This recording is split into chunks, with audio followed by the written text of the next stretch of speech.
Amém. Isso aí, gente. Eu tenho certeza que você também está convicto que o Espírito Santo está aqui. Amém? Nós estamos em um ambiente de liberdade. E isso é muito bom, porque eu tenho certeza que tudo que vai acontecer ainda nesse culto é algo preparado pelo Espírito Santo, e ele vai cumprir da forma dele, porque ele já está presente, e ele já está fazendo coisas que a gente não planejou. Então, abra o seu coração, esteja aberto aí, porque o Espírito Santo ele pode ainda te surpreender muito mais nessa noite. Hoje também a gente está feliz porque estamos iniciando uma nova série de mensagens, tá? Então eu sei que a galera está aí na expectativa, né? A gente fica feliz porque vocês sempre gostam das séries de mensagem, é algo que desde o começo vocês demonstram essa expectativa. No último mês nós não estivemos aí focado no SDA, mas agora estamos dando início então à nova série que é o Evangelho na Veia. Amém? Não, vou falar de novo, gente. O Evangelho na Veia.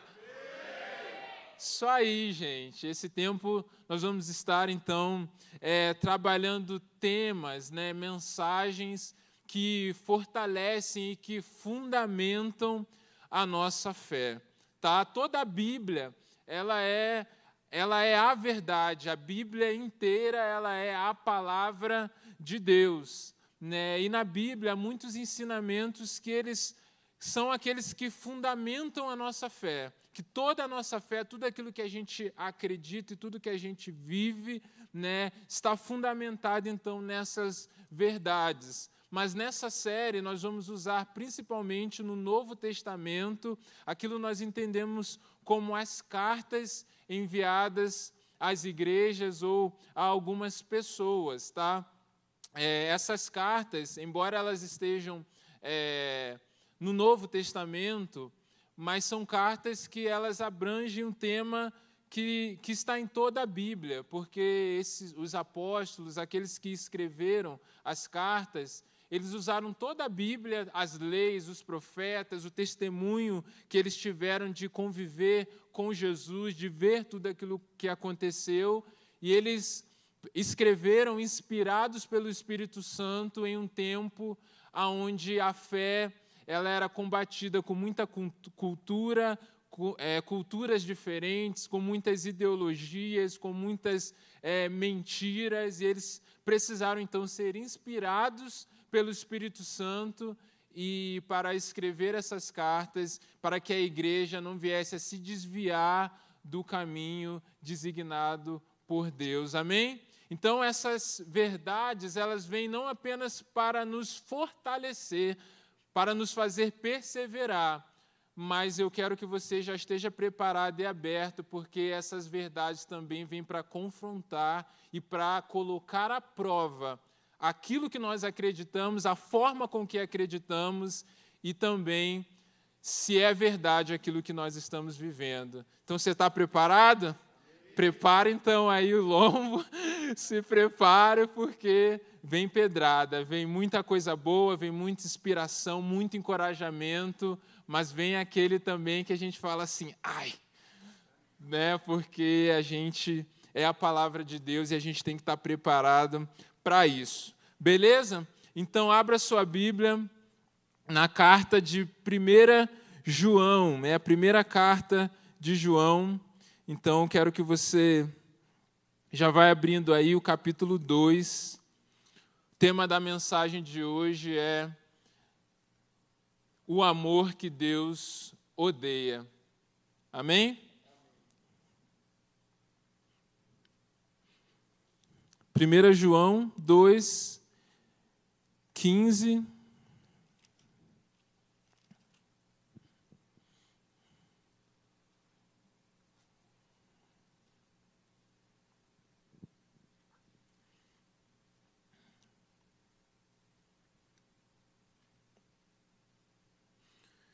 Diz assim, 1 João 2, versículo 15 ao 17. Não amem o mundo, nem o que nele há. Se alguém ama o mundo, o amor do Pai não está nele.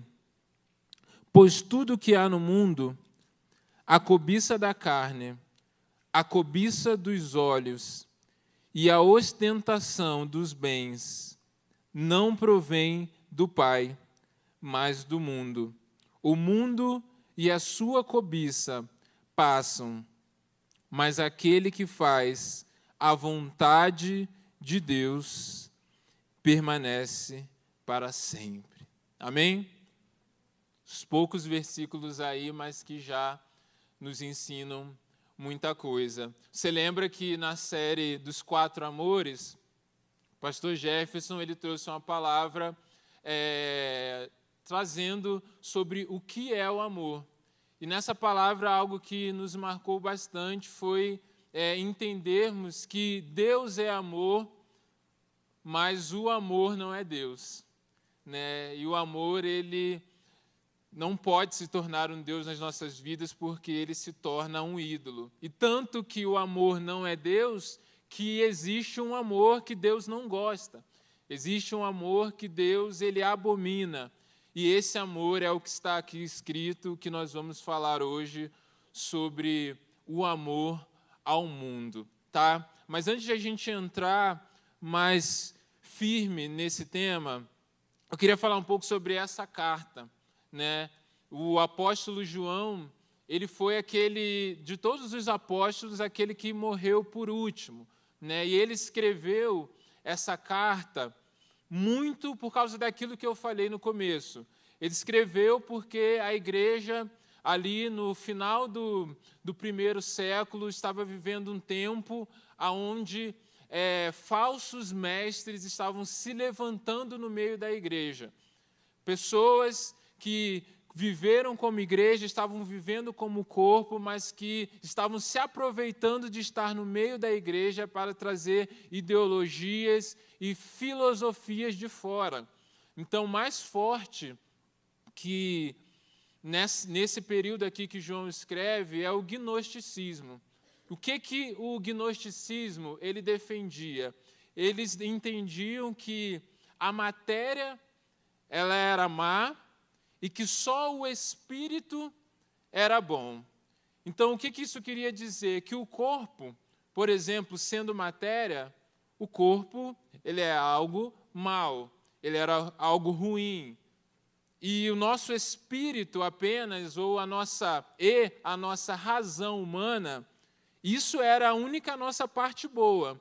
Então, eles entendiam que, na verdade, o nosso espírito e a nossa razão humana estavam presos, eram reféns do nosso corpo, e o objetivo da nossa vida era o que, então? Era libertar o nosso espírito e a nossa razão do nosso corpo, que é mau. E a forma pela qual nós poderíamos fazer isso é através do conhecimento. Esse conhecimento que você poderia desenvolver ou adquirir a partir de um ritual, a partir de uma iniciação, então, na filosofia gnóstica. Era isso que eles entendiam e defendiam. Mas isso ia contra a muitas coisas que a igreja acreditava e que nós mesmos acreditamos. Então, por exemplo, se a gente pensar, Deus ele criou todas as coisas. Então, todo o mundo, né, enquanto matéria, também foi criado por Deus. E Deus olhou e deu o diagnóstico. Deus falou, é bom. E Deus criou o homem e disse, é muito bom. Então, o entendimento, a gente já vê que isso é um falso, né, entendimento, que isso é um engano, porque vai contra aquilo que nós acreditamos a partir da criação. Mas ainda tem mais coisas, mais sérias e mais importantes, como, por exemplo, a encarnação de Cristo. Né, o Evangelho mesmo, João vai falar no seu Evangelho que no princípio era o Verbo estava com Deus e o Verbo era Deus. Né? Tudo o que foi feito, sem ele nada do que foi feito se fez. Nele estava a vida e a vida era a luz dos homens. E o Verbo se fez carne e habitou entre nós e vimos a sua glória como unigênito do Pai, cheio de graça e de verdade. Então, se a matéria é má, se o corpo é mau, e Deus, Jesus, ele é um ser divino, Jesus ele não poderia ter encarnado. Então, eles não acreditavam na humanidade de Jesus. Então, Jesus ele não poderia ter sofrido e morrido e ter derramado o seu sangue no nosso lugar como um sacrifício substitutivo, porque ele não foi homem. Então, é mais uma coisa, uma heresia que se iniciava no meio da igreja para corromper e para enganar os cristãos daquela época. Mas também uma terceira muito séria é algo que tem a ver com o comportamento moral da igreja daquela época, e até esse fator que vai fazer mais sentido para aquilo que nós vamos aplicar hoje. Porque muitos daquela época que entendiam que a matéria, o corpo, era mau e o espírito era bom, eles faziam uma separação dessas coisas. Ora, se o espírito já é bom e só o corpo que é mau, o pecado que eu cometo no corpo não tem nada a ver com o meu espírito. Ou seja, eu posso viver uma vida totalmente imoral, porque isso não afeta em nada o meu corpo.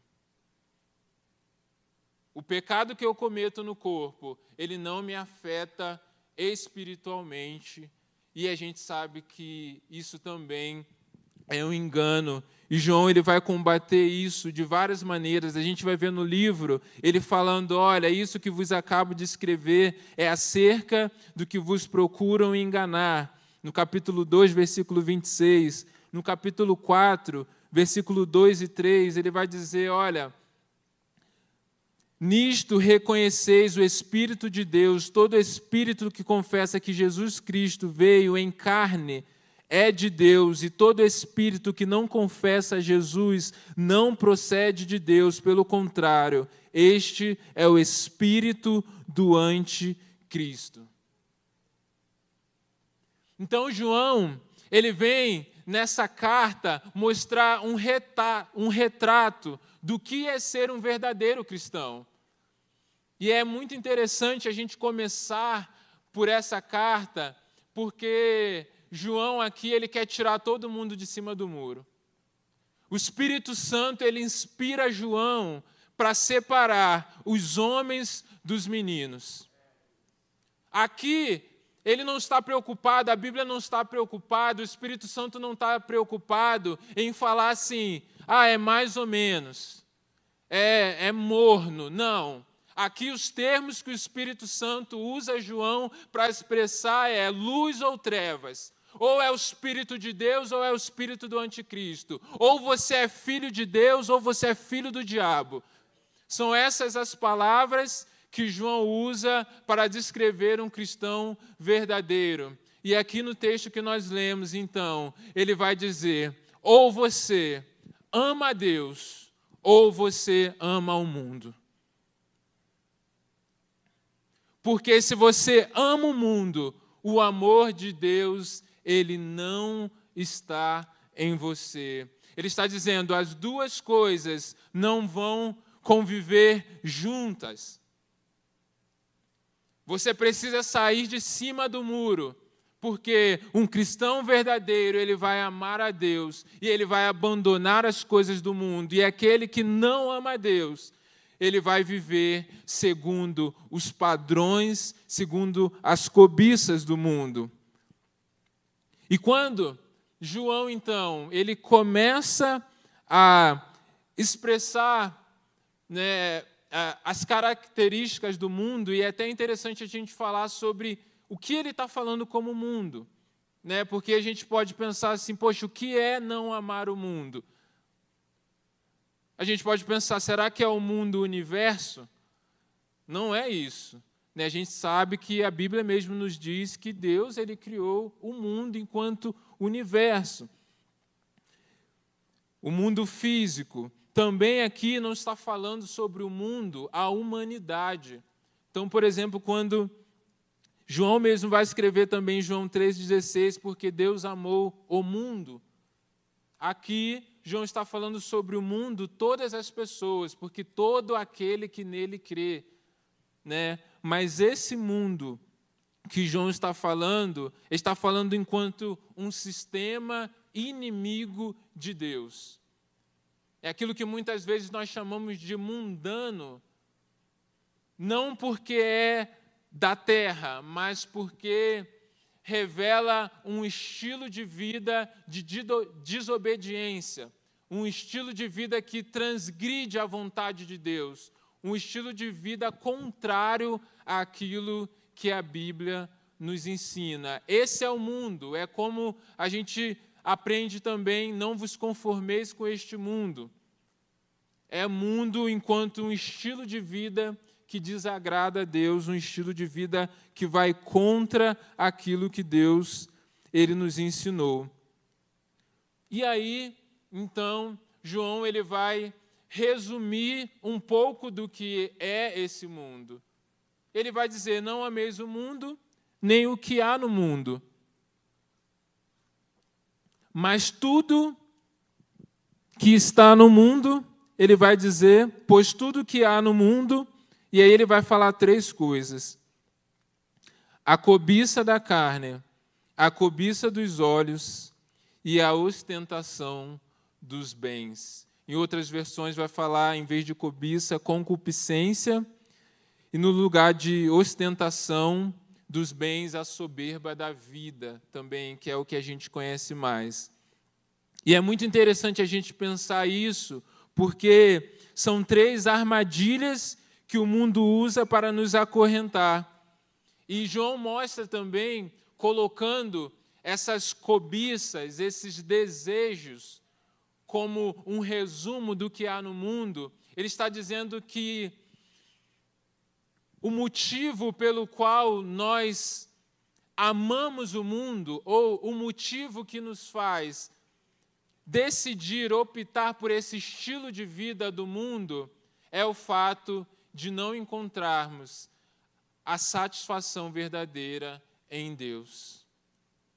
Quando nós não encontramos em Deus a nossa satisfação, quando não encontramos no amor de Deus uma alegria verdadeira, quando nós não vivemos nesse relacionamento próximo com Deus, um lugar de satisfação, um lugar onde nós somos saciados, onde a nossa alma descansa, porque entendemos aquilo que nós cantamos aqui é Jesus e nada mais. Quando nós não temos isso, é que essas armadilhas, elas se tornam mais fortes. É quando a nossa alma precisa de algo a mais, é quando há um vazio no nosso coração e nós ficamos desesperados por algo além daquilo que nós temos, e aí essas 3 coisas são aquilo que o mundo nos oferece. E vamos falar um pouco então sobre o que de fato são essas 3 coisas. Mas antes disso eu quero te fazer essa pergunta. Você crê naquilo que você cantou aqui? Que Jesus é suficiente, não precisa de nada a mais? Quantos creem? Levanta a mão. Amém. Você crê que Jesus é suficiente mesmo para você? Você crê que a graça dele basta? Mesmo se ele não fizer mais nenhum milagre? Mesmo se ele não te der mais nenhuma bênção, você tem certeza que só a salvação já é suficiente? Então, amém. Então, estamos juntos. Vamos lá. Primeira coisa, então, a cobiça ou a concupiscência da carne. O que é isso? Essa primeira coisa que a Bíblia nos coloca é o desejo que ele vem de dentro para fora. É o desejo, a cobiça, que é característica do homem caído, do homem separado de Deus. É a consequência do pecado de Adão, a nossa carne. Esse desejo que vem de dentro para fora, que seria então a cobiça da carne. A nossa vontade mesmo de pecar. Né? E o que é pecado? O pecado significa errar o alvo, significa estar fora do propósito para o qual fomos criados. E a Bíblia nos ensina que é o ato de transgredir a vontade de Deus. Primeira coisa, então, concupiscência da carne aponta para uma vida de pecados. É quando eu sei o que é a vontade de Deus, eu sei o que é certo e o que é errado, eu sei o que Deus espera de mim, mas o meu desejo é mais forte do que aquilo que o Espírito e a palavra de Deus me inspiram a fazer.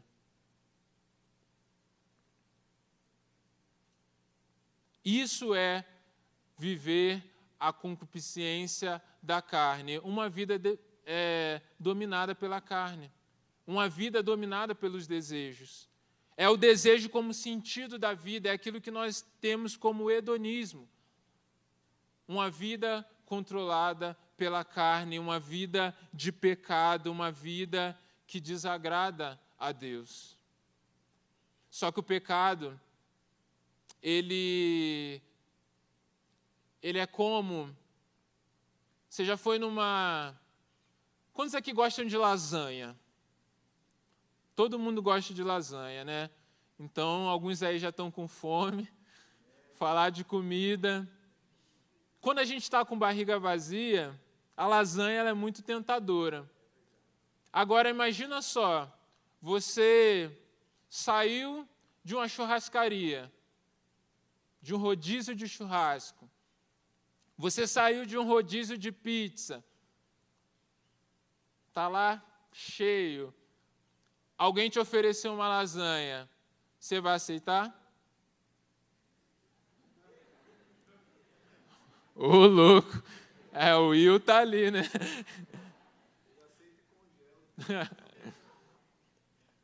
Sei que tem a galera aí que é um pouco mais animadinha, né? Mas o normal é a gente negar. O normal é a gente, mesmo gostando daquilo, a gente fala assim, não quero mais.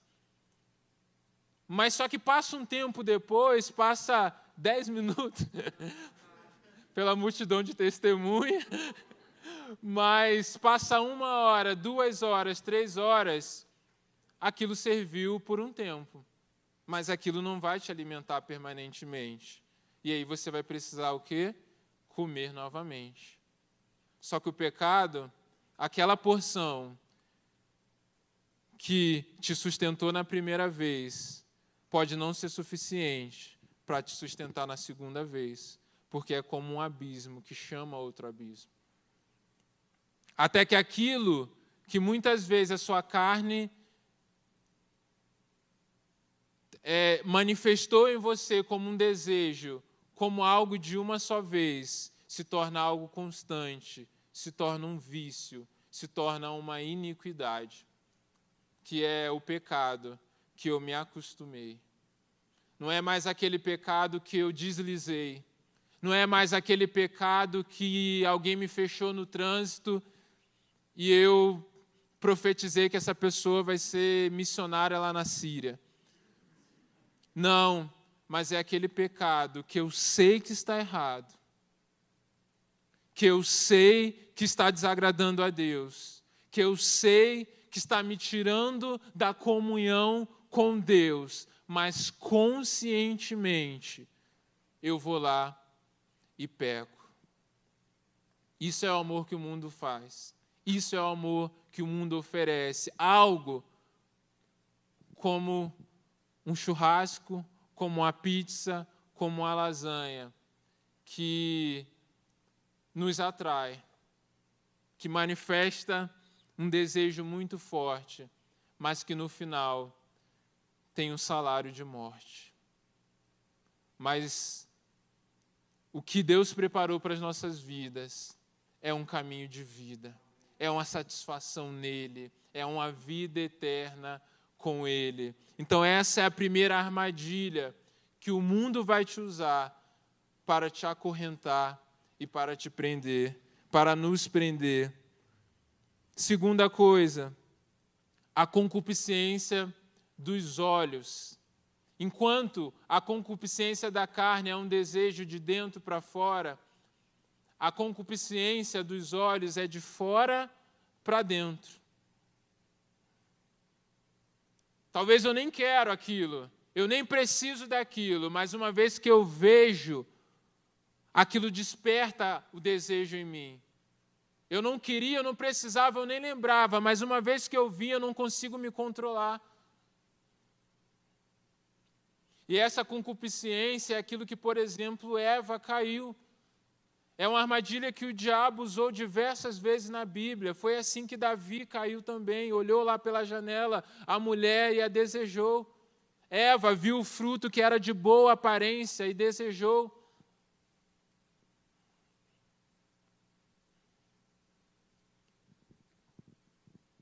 E é por isso que a Bíblia diz também que se os nossos olhos forem bons, todo o resto será bom. Mas quando os nossos olhos estão naquilo que é do mundo, coisas que vão nos fazer mal, mas que têm uma boa aparência, vão nos atrair. E nós estamos frágeis diante dessas tentações. É nesse lugar, por exemplo, que nasce a inveja. Que é a gente olhar sempre a grama do vizinho melhor do que a nossa. E aí isso gera no nosso coração uma insatisfação sobre aquilo que nós temos, uma insatisfação sobre aquilo que Deus já nos deu. Essa é a concupiscência ou a cobiça dos olhos. Há algumas pesquisas que eu andei vendo que mostra que 76% dos brasileiros praticam o consumo inconsciente. 40% está com dívidas ou negativado no SPC e Serasa. Sabe por quê? Eu não preciso, mas eu passei lá naquela loja e vi aquele negócio. E aí, mesmo não precisando, mesmo não sendo uma necessidade, eu pego, não, porque eu acho que isso vai trazer satisfação. E aí eu compro. E aí eu uso, mas no outro dia eu saí e vi uma outra coisa. Aí eu olho para mim, poxa, eu acho que esse aqui não está mais legal. Eu preciso de mais, e mais, e mais. Porque o que eu vejo, eu acho que é o necessário. Eu acho que eu preciso para ser feliz, eu acho que eu preciso para ficar satisfeito. E eu começo a entrar nessas coisas. Quando nós vemos, por exemplo, um comercial de bebida alcoólica, como que é? É um monte de gente triste? Não. Um monte de gente feliz. Não tem uma pessoa feia. É todo mundo bonito. Geralmente tocando um pagodinho para mostrar que estão em festa.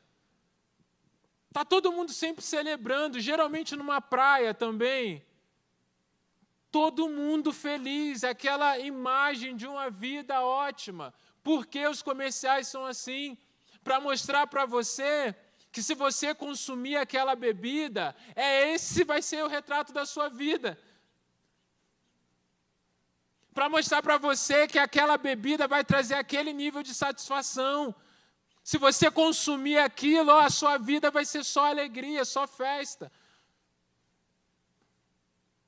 Agora eu te pergunta para um filho que teve um pai alcoólatra, qual é a verdadeira realidade do álcool? Pergunta para uma esposa que teve um marido alcoólatra, qual era a festa que acontecia em casa quando o marido chegava de madrugada bêbado? Pergunta para alguém que perdeu alguém querido em um acidente de trânsito com alguém alcoolizado, qual que é a verdadeira realidade do álcool? Isso o mundo não mostra.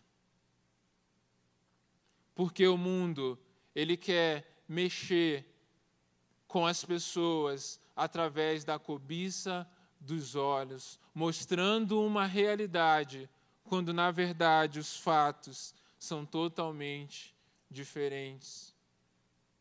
E aí a gente vê, não, está tudo bem, é tudo muito bom, mas o caminho que isso leva não é nada bom. A gente também, na cobiça dos olhos, somos tentados a desejar a grama do outro, não porque queremos a grama do outro, mas por causa da visão que temos do que a grama do outro está proporcionando para ele. É igual quando a gente vê nas Olimpíadas.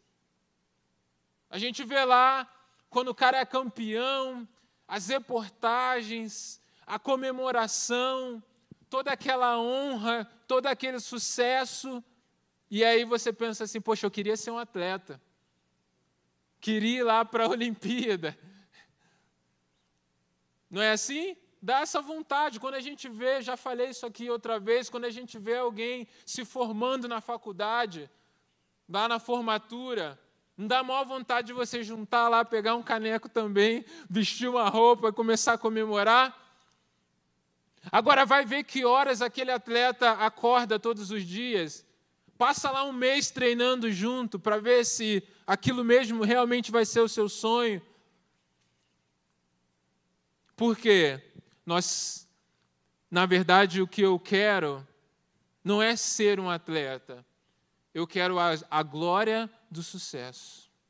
Eu quero o reconhecimento pela medalha, mas eu ignoro todo o processo. Eu quero o reconhecimento, o diploma, mas eu não quero o processo. Isso é a concupiscência dos olhos. Eu quero por causa daquilo que aquela pessoa está recebendo de chegar naquele lugar.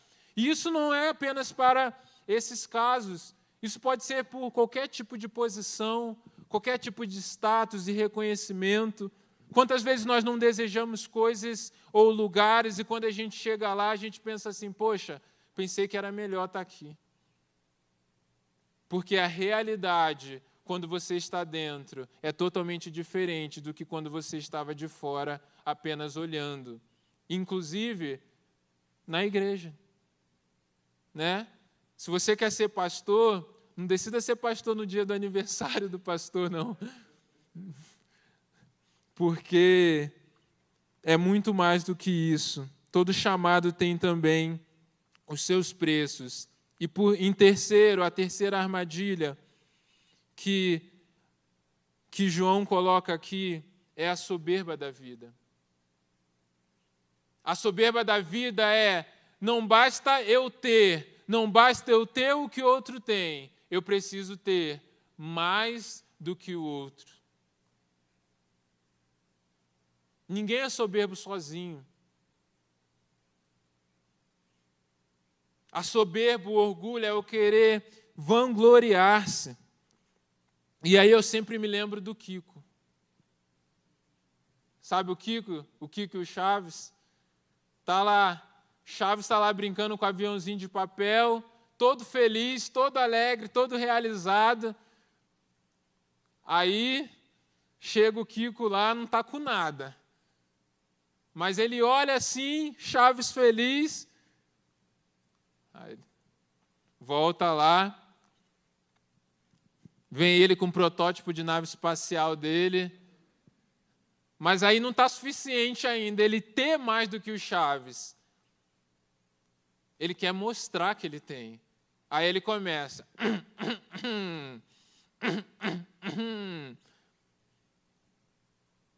Isso é a soberba da vida. Isso é a ostentação dos bens. Uma vida realizada em ter mais do que alguém, ter mais do que as pessoas. É mais uma armadilha do mundo que pode roubar o nosso coração e que pode nos tirar do amor de Deus.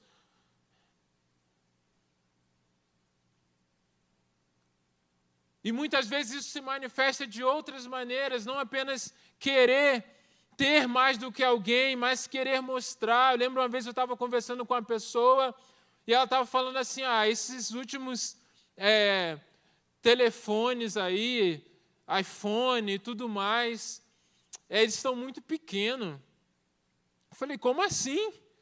Ela falou, os outros, tem outros celulares de outras marcas que são mais baratos e eles são maiores. Eu falei, mas não é o tamanho que determina o preço. E ela disse assim, não, mas como que eu vou pagar caro num celular que quando eu tirar do bolso as pessoas não vão nem ver? Ou seja, a questão não era ter, a questão era mostrar que tem. Quer ver uma outra coisa?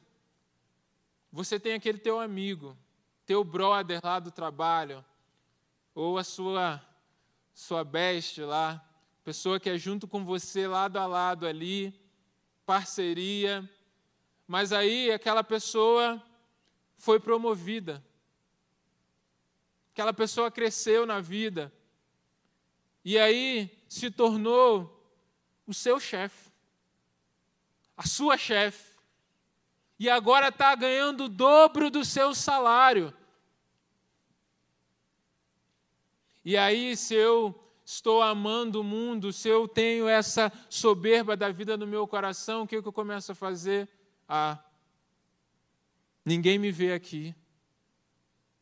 Ninguém me valoriza. Ninguém me dá valor para as coisas que eu faço. Sabe o que é isso? Ego ferido. A derrota da soberba, de viver uma vida de competição e ser derrotado. E aí eu me acho que eu sou o coitadinho, que eu sou vítima das coisas que acontecem. E aí é o que aconteceu com Caim e Abel. O pecado bate à porta. E como eu falei antes, ciúme, inveja, competição nascem também dessas coisas. Mas eu quero te perguntar de novo, Jesus é suficiente para você? Está forte, né? Você tem convicção que Jesus é suficiente?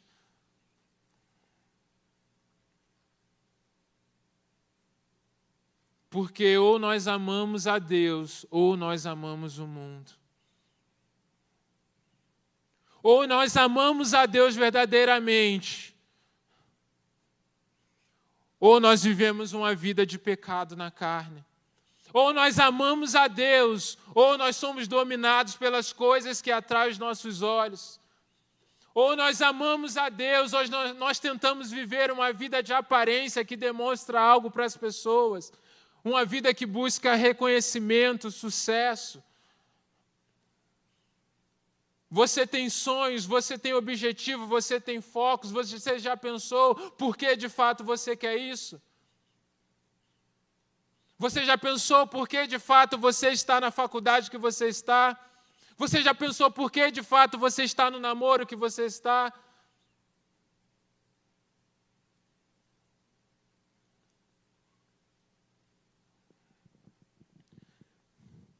E agora, existem maneiras, existem formas de a gente vencer essas armadilhas que o mundo nos coloca. E talvez você, em alguma dessas 3 questões, tenha pensado assim, essa é a minha realidade. Eu não consigo parar de pecar. Eu não consigo ter olhos santos. Ou realmente, eu sou essa pessoa que compete.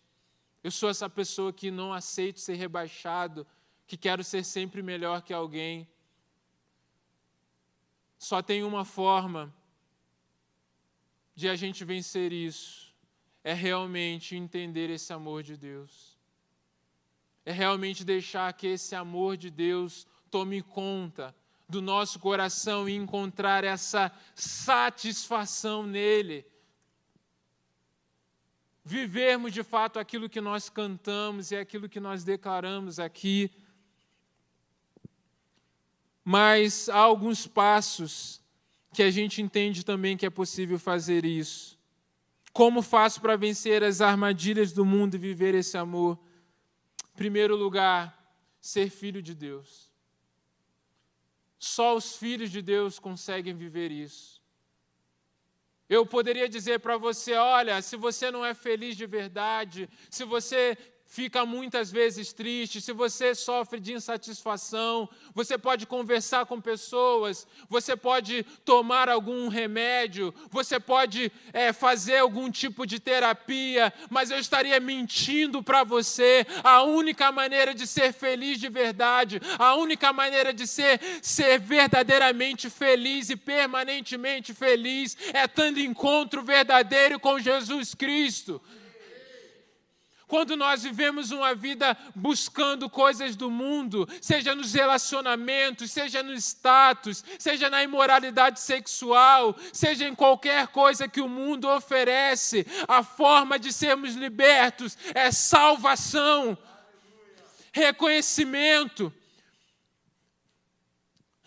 de que somos caídos, arrependimento. Porque quando somos filhos de Deus, Deus ele nos dá direito a uma nova vida. E é Ele, através do Seu Espírito Santo, que preenche o nosso coração.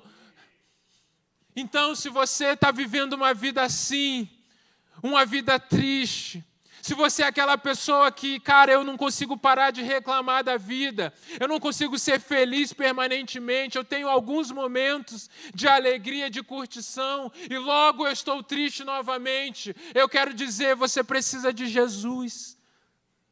Você precisa abrir o seu coração para Ele verdadeiramente. Você precisa confessar que Ele é Senhor da sua vida. Porque quando nós fazemos isso, convidamos Ele para ser parte da nossa história e tomar controle da nossa vida. Ele é quem nos preenche, porque Ele é o pão da vida.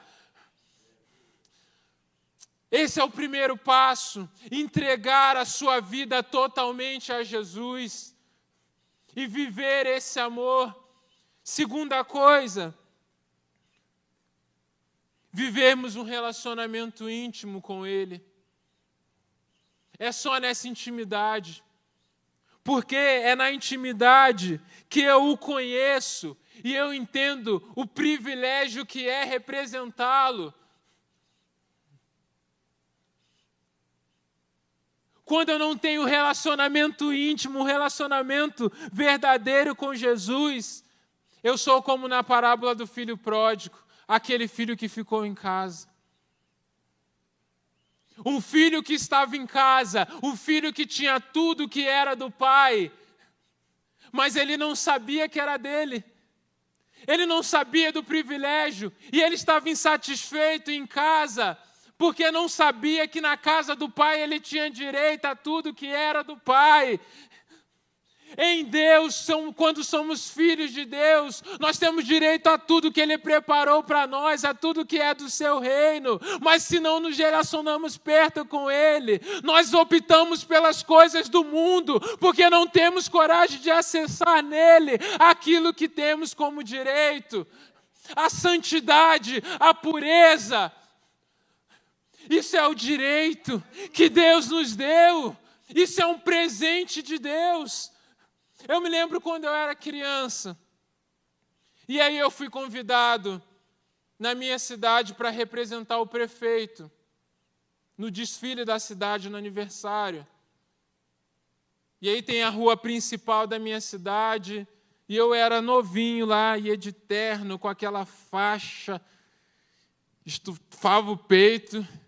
Ia, marchando, eu representava o prefeito da cidade. E eu ficava todo feliz por causa disso. Mas hoje, eu entendi de Deus que eu tenho o privilégio de, através do meu caráter, representar o Rei dos Reis, o Senhor dos Senhores, aquele que é soberano sobre toda a terra. Não é uma questão de moralismo, não, é uma questão de privilégio, de ser imagem e semelhança de Deus. E eu consigo viver isso quando eu tenho uma vida de intimidade próxima a Ele. E em terceiro, esse amor se manifesta na minha vida, esse amor de Deus, na maturidade. O mundo e sua cobiça passam, mas aquele que faz a vontade de Deus permanece para sempre. Maturidade, porque ela nos faz saber esperar o que é eterno e nos faz aceitar os não que Deus nos dá. Eu vou usar um exemplo para você de uma ilustração que eu ouvi uma vez que me ajuda a entender isso. Imagina, você tem um filho, mas você deixa seu filho em casa e você vai lá no mercado comprar comida para fazer o almoço. E aí você compra a comida, você vai fazer a compra do mês, você lembra do seu filho, você já compra alguns biscoitos lá que ele gosta. E aí você, quando está saindo do mercado, te aborda uma criança numa realidade de rua. E aquela criança diz assim para você: olha, eu estou com muita fome. Você pode me dar um biscoito? O que você vai fazer? Você vai pegar aquele biscoito e você vai dar para aquela criança. Porque com o nível de relacionamento que você tem, essa é a maneira que você pode ali demonstrar amor, dando comida naquele momento. E aí você dá e você vai para sua casa. Quando você chega em casa, seu filho que está lá, na hora do almoço, ele vai pedir: papai ou mamãe, me dá esse biscoito. E aí você vai falar assim: não. Por quê? Porque está na hora do almoço. Eu vou preparar um almoço. E o almoço é aquilo que realmente vai te alimentar. O nível de relacionamento, não preciso te dar o biscoito agora, porque eu tenho algo melhor. Cara, isso fez muito sentido para mim no papel de Deus nas nossas vidas. Porque às vezes aquilo que nós estamos desesperados, pedindo, chorando, reclamando, murmurando e tristes para Deus. E a gente está falando: Deus, por que o Senhor está dizendo não? O Senhor não me ama. Deus está falando assim: não, você é meu filho. E na minha casa você não tem apenas biscoito, mas você tem café da manhã, almoço, café da tarde, janta, não apenas para hoje, não apenas para um momento ocasional de um encontro no estacionamento. Não, você tem de mim o suficiente para toda uma eternidade. Isso é a maturidade de entender que é filho de Deus, um relacionamento íntimo e um relacionamento maduro com Ele. A criança não entende, mas a partir do momento que ela amadurece, ela vai entender que o pai fez sempre foi o melhor. Os nãos que Deus te deu sempre foi o melhor. Feche os seus olhos. Eu queria que você não desviasse a sua atenção disso, mas eu queria que você refletisse sobre algumas coisas. Feche os seus olhos agora e reflita no seu coração se talvez não existe alguma semente de insatisfação na sua vida. A cobiça da carne, a cobiça dos olhos e a soberba da vida, se tornando em um ciclo de insatisfação e de tristeza constante, falta de alegria, porque a verdade é que é bem provável que Deus não realize todos os seus sonhos.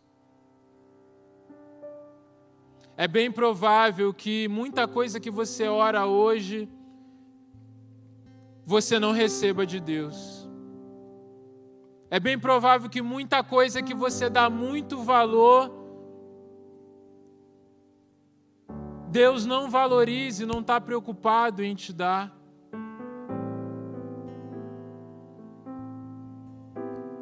Mas algo a gente tem certeza. Aquele que quiser salvar a sua vida, perdê-la-á. Mas quem perder a sua vida, por amor a Cristo, por amor a Deus, esse a encontrará. Não aqui na terra, mas na eternidade.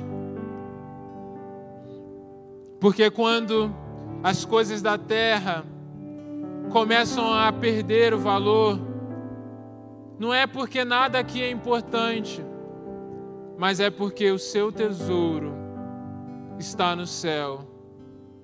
E aonde estiver o seu tesouro, ali estará o seu coração. Deus, Ele está te chamando nessa noite para viver uma vida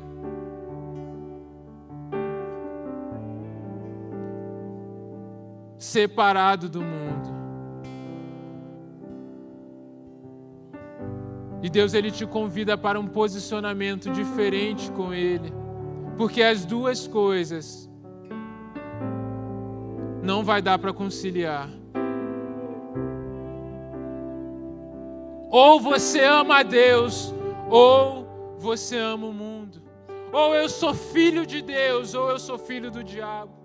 Ou eu vivo nas trevas, ou eu vivo na luz. E Deus te chamou para viver na luz.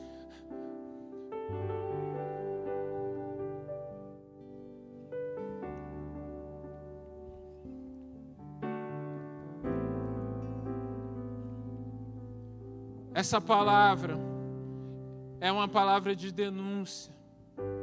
É uma palavra de colocar para fora aquilo que muitas vezes fica no nosso coração de maneira sutil. Por isso, o único convite aqui nessa noite é para o arrependimento. O único convite aqui nessa noite é para a renúncia. Não há nenhum convite para você receber nada aqui nessa noite.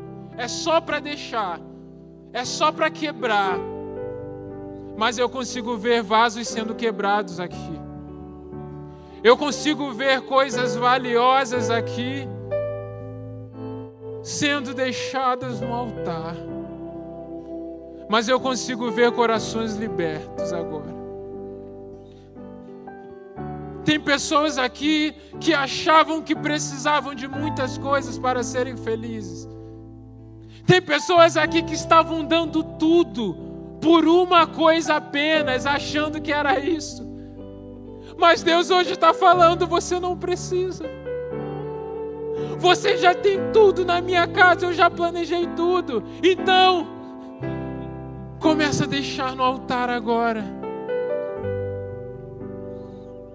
Se você tem algo hoje para se arrepender, se você tem algo hoje para deixar no altar do Senhor, e você quer dizer, Senhor, eu encontrei tudo no Teu amor. Agora sim eu posso dizer que eu tenho tudo em Ti, porque hoje eu abro mão, seja dos meus sonhos, seja daquilo que eu mais achava que tinha valor, seja de pessoas, seja de bens. Mas eu quero viver no Teu amor aquilo que o Senhor tem para mim e manifestar a verdade de um verdadeiro filho, de um verdadeiro cristão, de uma verdadeira testemunha da Tua imagem e do Teu caráter. Se você deseja isso, comece a se levantar agora e se colocar no altar do Senhor, porque hoje é uma noite de alinhamento, hoje é uma noite de confronto. Hoje é a noite onde a espada do Senhor cruza o nosso coração, mas Ele nos tira de cima do muro e nos coloca num posicionamento verdadeiro com Ele. É só o começo de uma série que talvez rasgue o seu coração, mas você já tem que começar da maneira correta. colocando aquilo que você crê e aquilo que você almeja à prova. Porque o mundo vai dizer assim, as vozes: você não precisa, não, tá tudo bem, cara. Que isso, não, tá tudo tranquilo. Mas a palavra de Deus é aquilo que penetra e rasga o nosso coração. Então, se você quer se colocar num posicionamento de arrependimento diante do Senhor, faça isso.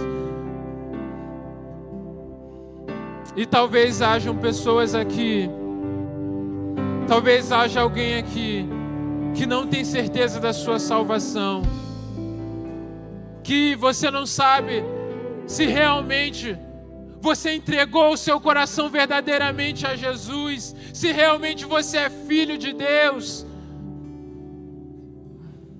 Se há alguém aqui nessa noite que hoje deseja entregar a sua vida a Jesus, faz assim, levanta sua mão. Há alguém? Aleluia, pode abaixar. Tem mais alguém aqui nessa noite que deseja entregar a sua vida a Jesus para viver esse amor dele? Amém.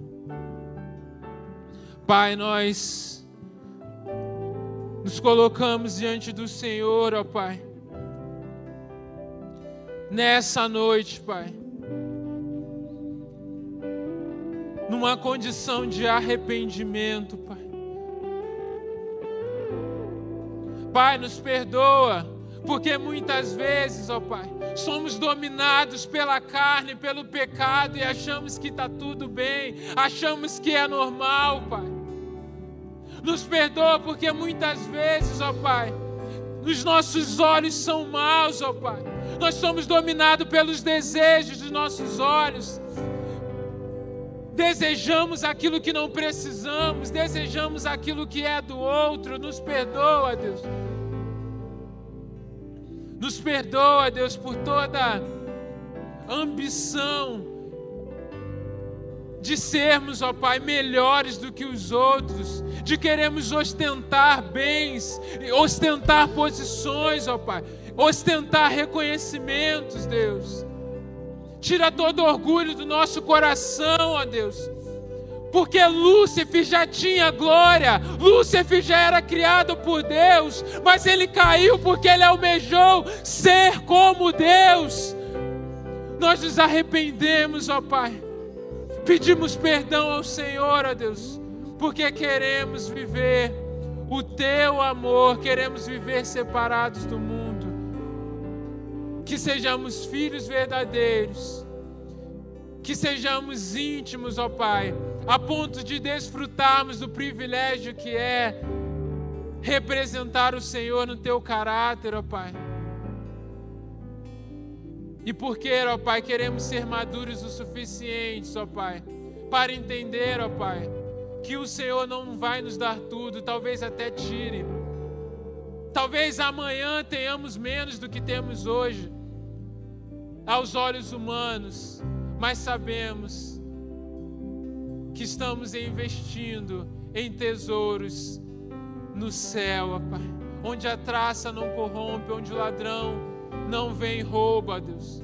Estamos, ó Pai, construindo os nossos tesouros na eternidade, porque lá é onde está o nosso coração, ó Pai. Que seja assim, ó Deus, em nome de Jesus. Amém. Amém. Aleluia.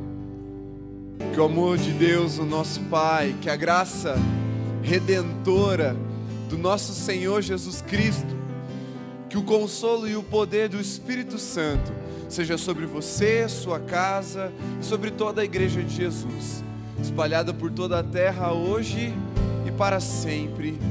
Amém. Amém. Nos despedimos de você que está em casa, encerrando essa transmissão. Deus te abençoe.